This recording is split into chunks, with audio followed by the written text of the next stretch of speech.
She was standing in the kitchen, dressed in a soft pink apron with frills. Her long hair, which usually fell to her shoulders, swiftly gathered and pinned up high. I was watching her from behind. My name is Kenneth. Hey Jane, I called out unintentionally. I was feeling a bit under the weather since the day before and was looking for my prescription record book before heading to the doctor's. Rummaging through the drawers. It wasn't anything serious, but after crossing 60, even a slight indisposition makes you anxious. So I was looking for the prescription record, but couldn't find it and unintentionally called out for my wife, Jane, and then midway, it struck me. Jane is no longer here. My wife had passed away a year ago. As I made a wry smile, wondering if I was losing my mind. Our pet cat, Nettie, looked up at me curiously from my feet. Nettie, you're back, I said as she responded with a meow. We did not have children. Perhaps for that reason, Jane doted on Nettie as if she was our own child. Nettie was originally a stray cat, and we found her entangled in the bird net at our garbage collection point. Perhaps because of her stray past, Nettie loved to go outdoors. So even after we took her in, we let her roam freely. Where did Mama keep the prescription record book? I asked half-jokingly. Nettie ignored me, placing her left front paw on my right foot.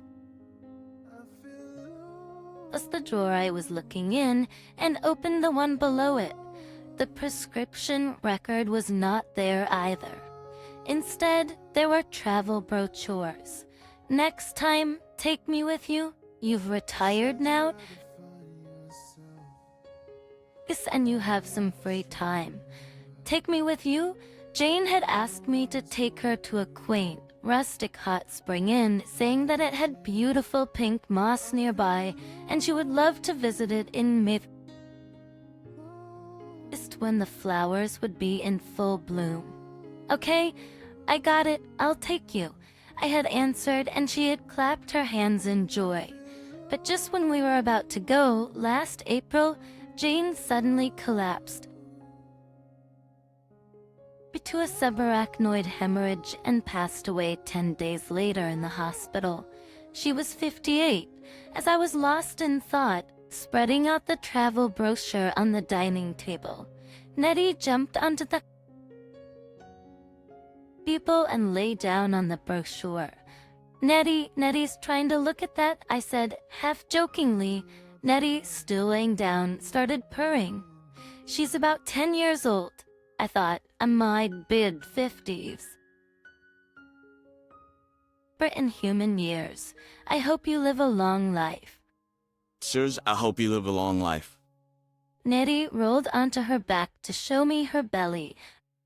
Half a month after the first anniversary of Jane's death, I planned a 2-night, 3-day trip to the hot spring inn that Jane had always wanted to go to. I called the travel agency in the brochure, and they arranged the in and round-trip train tickets. While I would be away, I decided to hire a housekeeper, specifically a pet sitter for Nettie. I searched online and found a pet sitter who ran her business not too far from my home. As I would be giving my house keys to a stranger, it was necessary to meet her beforehand. Hello, I'm Nova Garcia, the pet sitter. A few days after I made the call, a woman with shoulder-length black hair came flying in on a bicycle with a basket in front. She was huffing and puffing, her cheeks dimpling as she smiled at me at the entrance. She looked about 55 or 56. Lex and I ushered her into the living room and we exchanged greetings. There was a scratching sound at the living room door.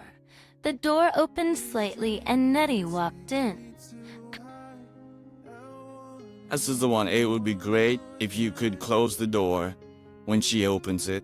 As I got up to close the door, she chuckled. What's your name? That's nice. She's a girl.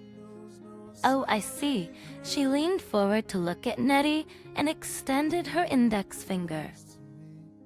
In response, Nettie walked up to her, sniffed her finger, and then rubbed her head against the back of her hand. Huh? It's unusual for Nettie. What do you mean?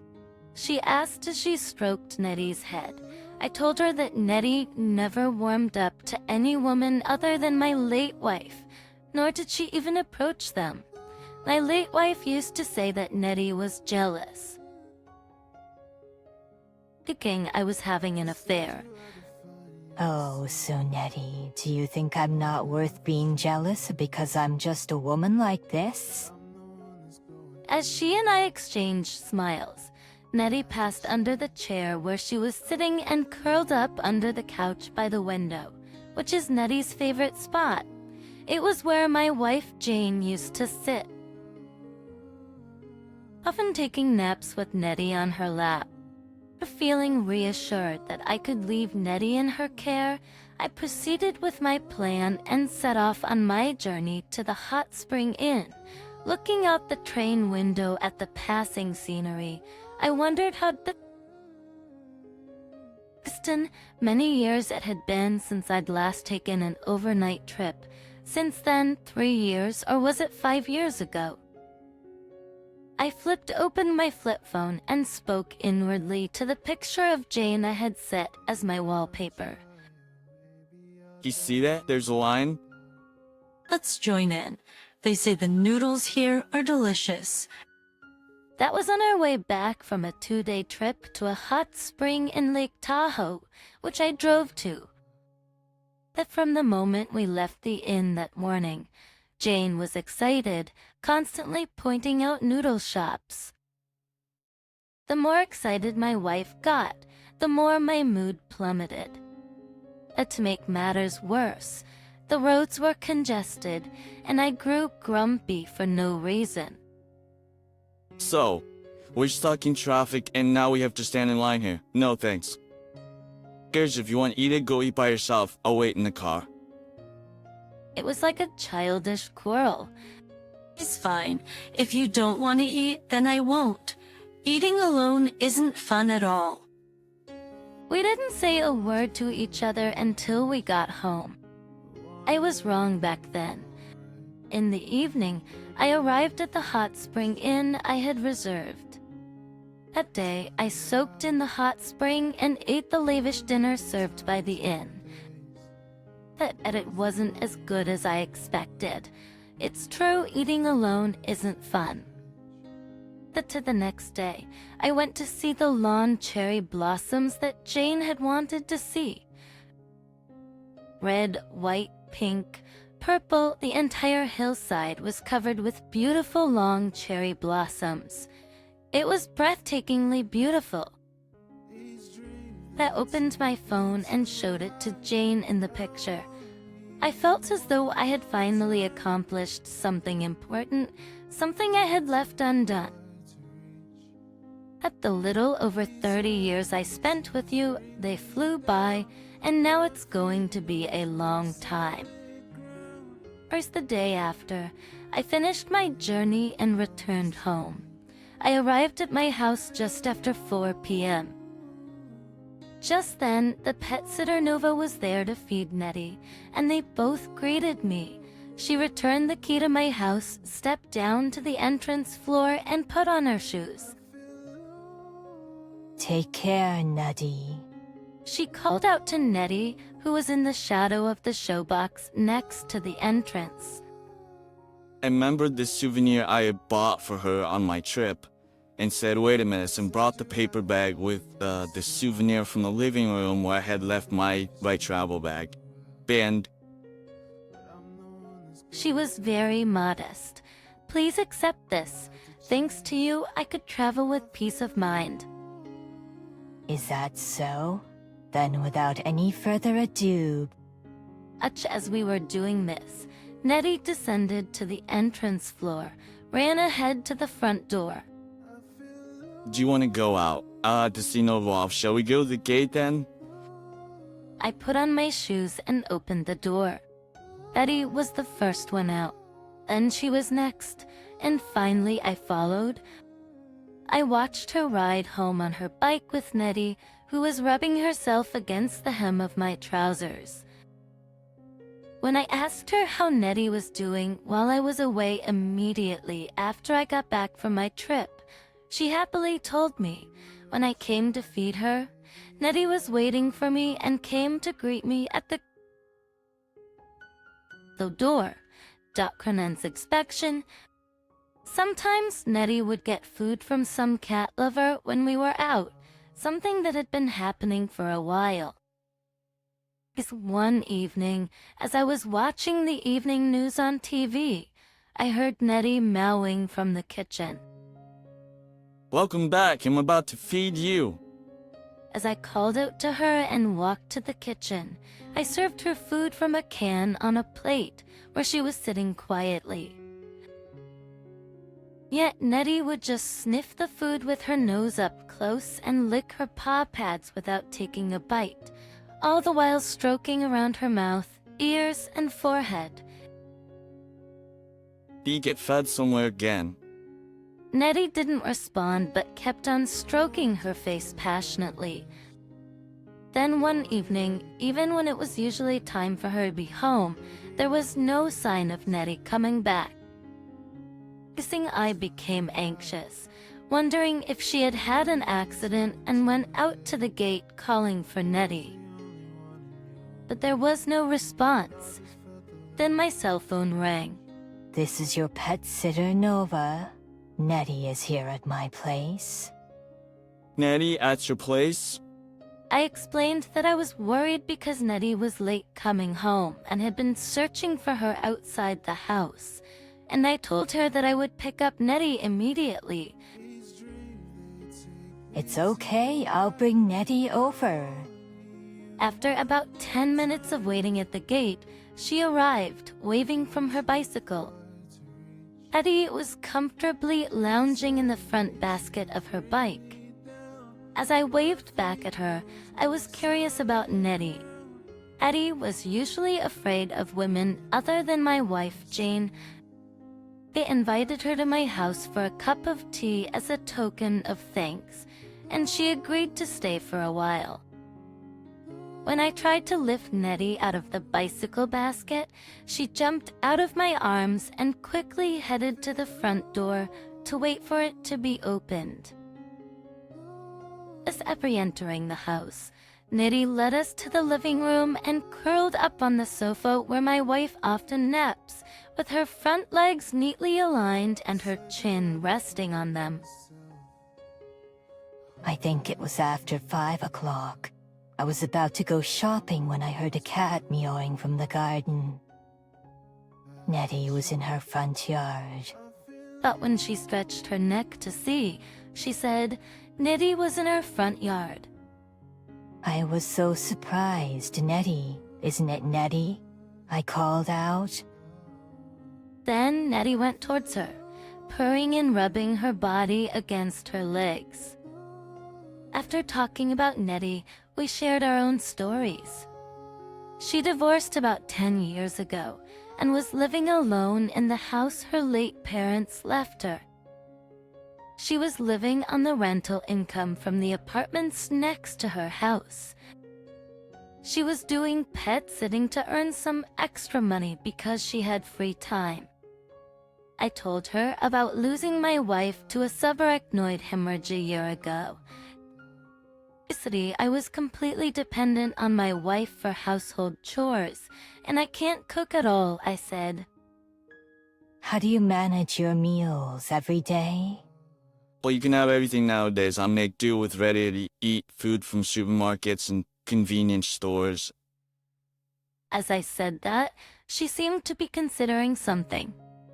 Nettie seemed to be listening to our conversation while purring. Since that day, she started bringing me homemade meals packed in Tupperware. Look, it's easier and more fun for me to cook for two than just for one, she would say. I thanked her and accepted her kindness. But there was one thing. Every time she brought me her homemade food, there was always "This is a treat for Nettie." I suddenly thought, am I being treated like Nettie? Am I just being fed like a cat? This continued for a month or so, feeling guilty for always receiving her homemade meals. I occasionally bought fruits or some fancy sweets from the supermarket and gave them to her. Before we knew it, it was summer, and the holiday was approaching. Since the beginning of August, Nettie had been coming home late again.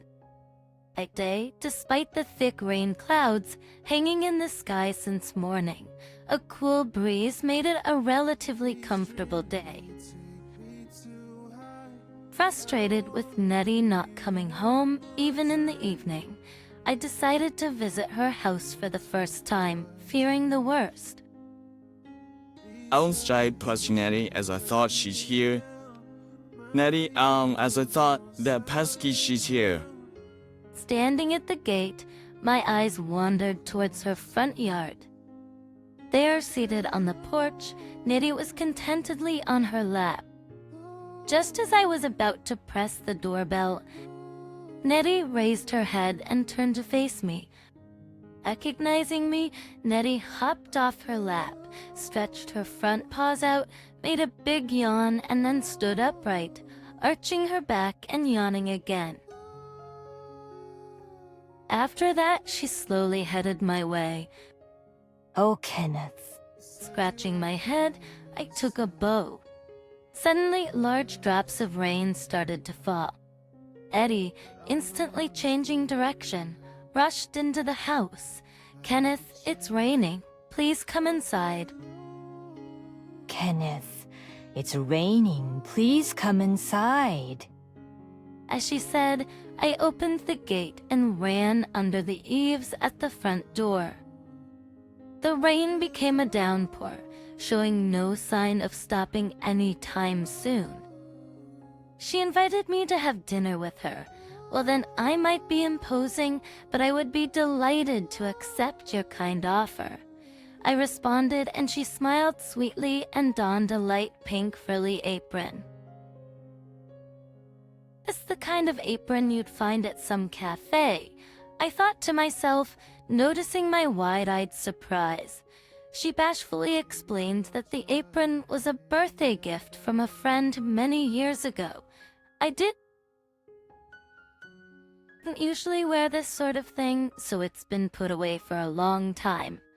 My regular apron has worn out. I live alone, nobody will see, and I didn't want to buy a new one, so I just dug this one out. "Let you," she said. "I didn't usually wear this sort of thing, so it's been put away for a long time. My regular apron has worn out. I live alone. Nobody will see, and I didn't want to buy a new one, so I just dug those. One out." With that, she turned back towards the kitchen, quickly tying up her long hair that had been down to her shoulders. From behind, I couldn't help but feel my heart skip a beat at the sight of her exposed nape. In the next moment, she let out a small gasp. Nettie had jumped onto the ties of her newly tied apron, undoing them. "Oh, you such a cheeky girl," I said, facing her across the dining table. The dinner we shared was delicious. No, it wasn't just the two of us. Right next to us, Nettie was also having her meal. While eating, Nettie let out a series of satisfied purrs. Both of us turned our eyes and ears towards Nettie, and it sounded like Nettie was saying, "delicious," while eating. We looked at each other. And it sounded like Nettie was saying, delicious while eating. BT hadn't visited her house in quite a while, she explained. She was enjoying a quiet breeze while reading a book on the porch, mindful of the looming rain clouds. That's when Nettie made a casual appearance, politely sitting down, as if to say, "Please let me stay here." She hopped onto her lap. After the rain stopped, I brought Nettie home. I went straight to the front of the home altar. There were some things I really wanted to report to my late wife, Jane, that I had dinner at Nova's place, how seeing the nape of her neck had set my heart racing, and most importantly, that Nettie had grown fond of her. While whispering such things in my heart and joining my hands in prayer in front of the altar, Nettie jumped onto my lap, rubbing her body against me and purring. A time when I looked at Nettie on my lap, she was looking up at my face and blinked slowly and quietly. I blinked back at her, and it seemed as if Nettie smiled. I looked at Nettie's face and the photo of my deceased wife, Jane, on the home altar. She's not a bad person. I felt as if I could hear Jane's voice just then.